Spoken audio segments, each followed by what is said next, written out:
नमस्कार मंडळी, आजची प्रसन्न सकाळ. इकडे आता थंडी पडलेली आहे. आज दिवसभराचं इकडचं तापमान 5.5 डिग्री सेल्सिअस ते 13 डिग्री सेल्सिअस असं होतं. तुम्हाला मी बाहेरचं गवत झूम करून दाखवते आहे. गवतावरचे जे दवबिंदू होते त्याचासुद्धा बर्फ झालेला आहे. सगळीकडे पांढरा शुभ्र गालिचा पसरलेला आहे असं वाटत होतं. सकाळी आणि संध्याकाळी इकडे चांगलीच आता थंडी जाणवते आणि बाहेर पडताना जॅकेट घालावं लागतं. आज तिसरा गुरुवार.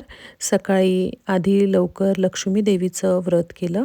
मनोभावे शांततेत बसून देवीची छानपैकी पूजा केली, देवाची पूजा केली, नैवेद्य दाखवून आरती केली आणि तुम्हाला आज मेथ्याची भाजी कशी केली ते दाखवते आहे.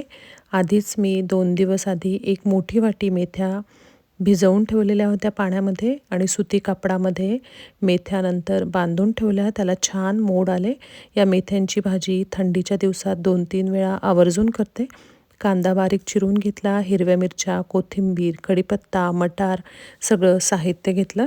त्यानंतर कढई गरम करून कढईमध्ये आधी तेल घातलं. त्यानंतर जिरे, मोहरी, हिंग घालून हिरव्या मिरच्या टाकल्या. परतल्यानंतर त्यामध्ये कढीपत्ता घातला आणि कांदा घालून छान 10 ते 12 मिनटं कांदा लालसर परतून घेतला.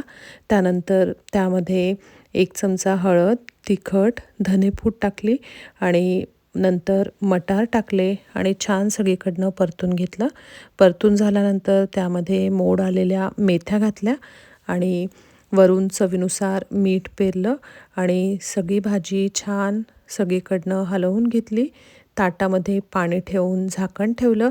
छान भाजी 10 ते 15 मिनटं वाफवू दिली आणि ही भाजी खूप छान लागते.